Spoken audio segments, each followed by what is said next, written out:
Alright, so I'm gonna do a quick trade recap on the shorts that I took on Euro USD today, and then I also had a missed entry on GU today. So yeah, we'll go over both of those real quick.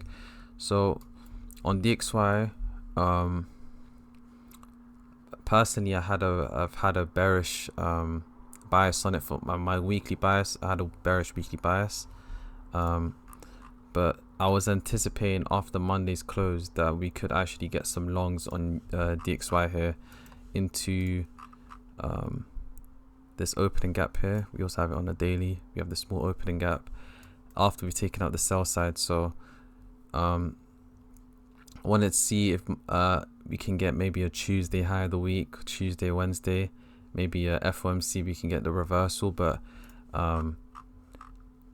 we had some framework on the 4 hour to anticipate some longs into the Monday high and then the opening gap before we can look for a reversal here. So yeah, the only way I was interested in DXY shorts or Euro longs is if we run the Monday highs and then the opening gap. So it's either I'll wait for price to take out the highs and then look for shorts, or I can catch some longs in the meantime to the Monday highs and the opening gap and then look for shorts after. So now that we're trading at this level, I'll have FOMC tomorrow. I'm going to see if FOMC can offer the reversal, and then we have an easy framework for Thursday and Friday. Midweek reversal, Thursday, Friday continuation back into these lows. So yeah,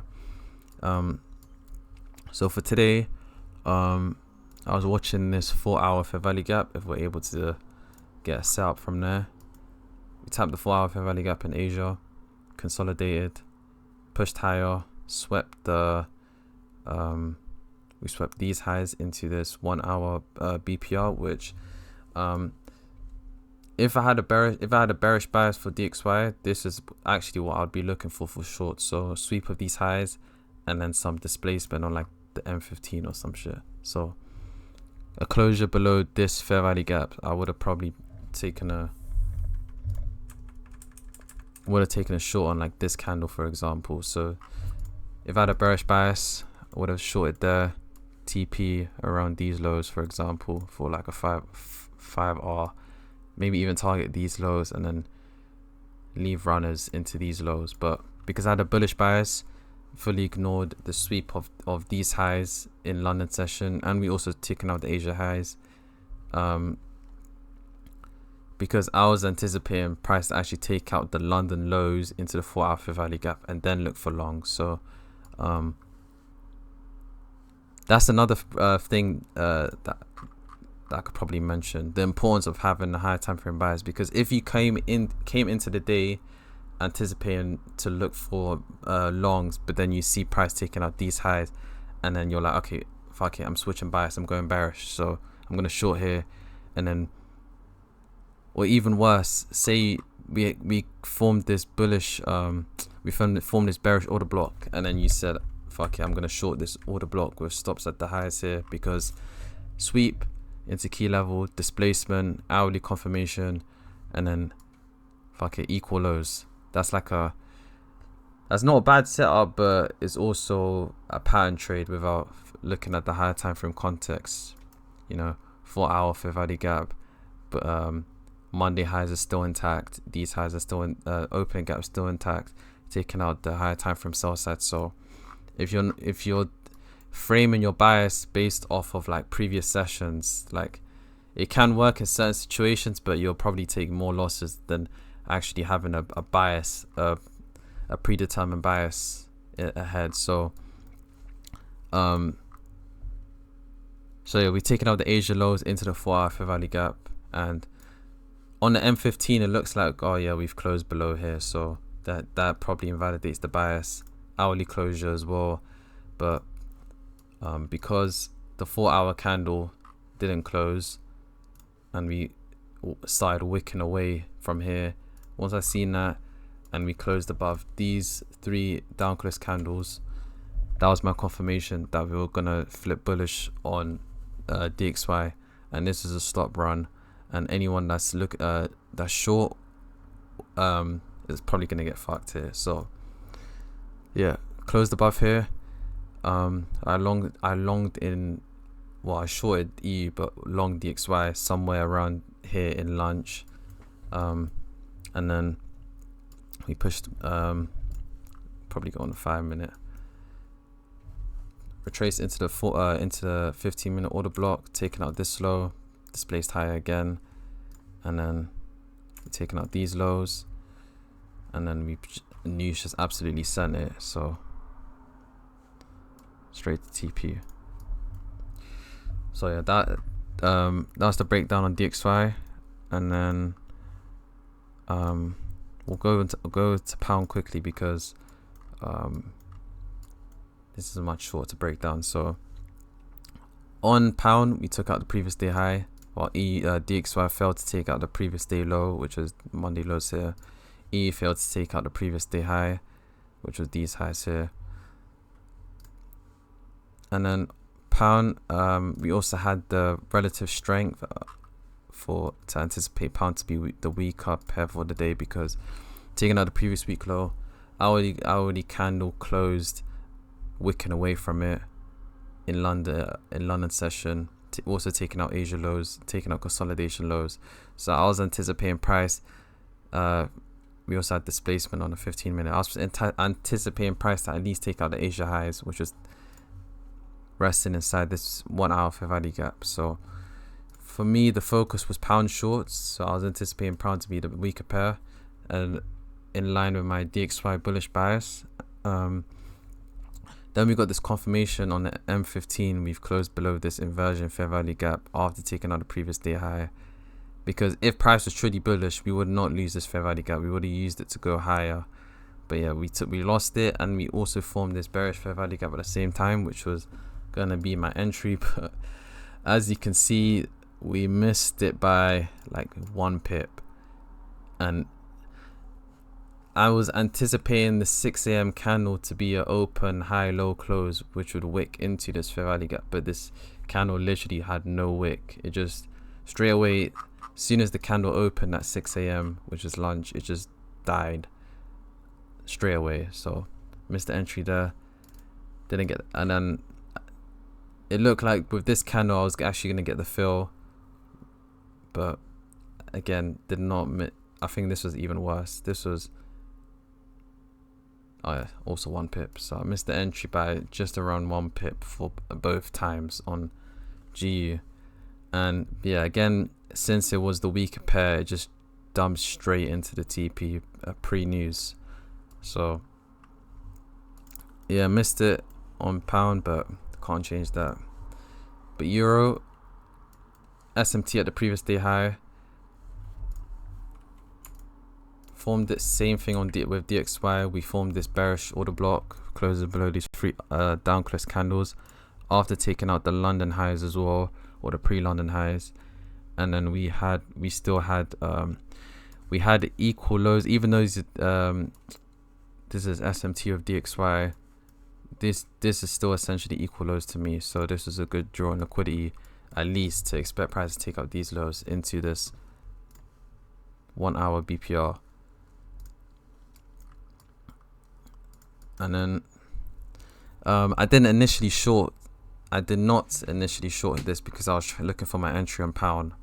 So I could have shorted, you could have shorted this, or I could have shorted this right here, and then entry there, stops there, TP there, but initially I didn't. So my first entry, which was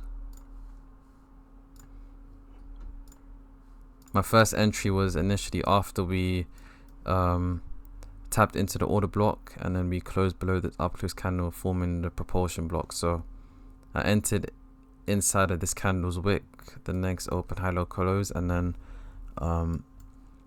consolidated heading into New York session. And then in New York we had this minor sweep, we had this propulsion block high, swept it, which is also why I don't put my stops usually at propulsion block highs, because price can still sweep it and then be bearish. So that's why I put my stops close towards the London highs. So that was the true invalidation for me. So yeah, we swept the propulsion block highs on just before New York, and then we had this massive dump, not massive, but we had this drop, forming this this order block and this fair value gap. So that was my first entry, and then my second entry is once we confirmed this new order block and fair value gap. Actually, my entry was at the fair value gap, with stops at the pre-New York highs. So that was my pyramid entry, and then I have my initial entry at here. So I took this one with half risk on one account, because once I trim my stops here, I basically had half my risk still available at the time. So I took that, and then on another account I just only had this position here. So one account I took this with full risk, this entry here, and then another account I basically took it both accounts with full risk, because we had this extra confirmation. I took one account here, and then another account I had full risk, but I had one of my positions from here and then my other position from here. So essentially the way I managed this trade was that I wanted to see if we could drop here heading pre-news, or sorry, not pre-news, yeah, I wanted to see us drop here and at least closing below the lows pre-news, but because let me hide this real quick.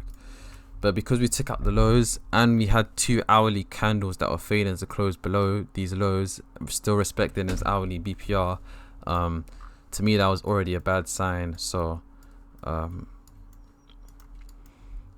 initially on one of my trades, I basically closed at break even just before the news release, because if you think about this without any bias, like if you just have a neutral bias here, we have a sweep into a bullish key level, and we're failing to get below it pre-news. So this could just be a pre-news manipulation, and then price can just absolutely send it higher.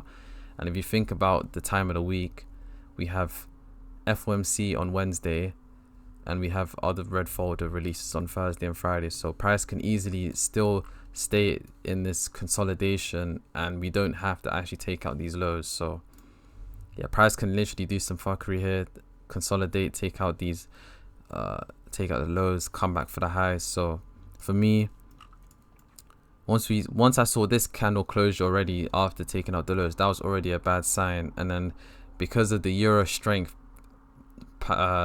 euro was failing to even get below the lows again. So we came up, swept the lows again, and then these 2 candles were already a bad sign. And at the same time, if you look at pound already took the lows at the Monday lows at 9:15. So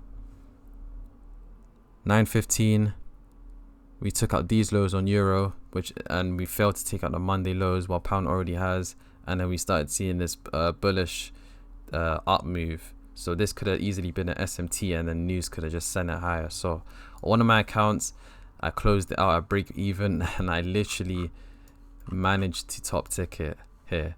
So I closed it 9:59, and the news candle was 10 a.m. So I literally closed it perfectly at break even at this candle, and then of course it dumped straight to the TP. But on my other account, to be honest, because it was kind of a 50-50 for me here, because price can still go lower from here, because we have the bearish breaker, the order block, and then we still have the PD arrays on the M15, which we haven't disrespected. Meaning, if price got above this fair value gap, that would invalidate the idea. But because price took out the lows and failed to get above, it doesn't actually invalidate the bearish bias yet until we get a close above. But it's not really a good sign if prices consolidating pre-news. So one of the accounts I still held it just because the PD arrays are still holding, but on my other account I decided to close it basically at break even for that reason, which is good in hindsight, because if I reduced my risk essentially by closing it with the trade on one of my accounts, and price managed to say price just shot higher and stopped me out, I probably would have got slippage here because I have an 8 pip SL. I would have got stopped by, and I would have got slipped here most likely, and I would be getting it on 2 accounts here instead of 1. So if you think about it, you can't be thinking too greedy at the same time. Just because I have a winner here on 2 accounts when price is not giving you the confirmations that you're looking for here. So in this scenario, it was worth it for me to de-risk pre-news for the reasons that I've outlined. So yeah, I closed it here. I break even on 1 account, and then 1 account, it was still worth it for me to hold the trade here because we still have the order block and the fair value gap that price hasn't got above yet. So yeah, held it on 1 account, straight to TP, and yeah, that's essentially the trade breakdown for today. Pretty happy with the way that I managed it. No regrets. If price came up and stopped me out here, I probably would have regretted not following my rules and closing the trade at break even after price has taken out liquidity into a higher time frame key level. So yeah, followed my rules here. And now I think EU's in an interesting place because if you see by the daily closure, we're still respecting this daily fair value gap here, and we have we're respecting the Monday lows. So right now I wouldn't look for more shorts here. I'm not really interested. I was only interested in shorting to the Monday lows, and I was only interested in shorting here to the Friday lows. So because we've taken out the lows multiple times now here, I'm not really, and we have FOMC and the time of the week, I'm not really too interested in looking for more longs. I'd say I'm more interested in looking for that weekly open low high close, which is what I was anticipating. So I'm expecting this push down from Monday and Tuesday. We formed the low of the week somewhere around here, and then FOMC reversal, and then continuation Thursday, Friday. So yeah, that's the trade breakdown, and that's essentially my thoughts behind the markets right now.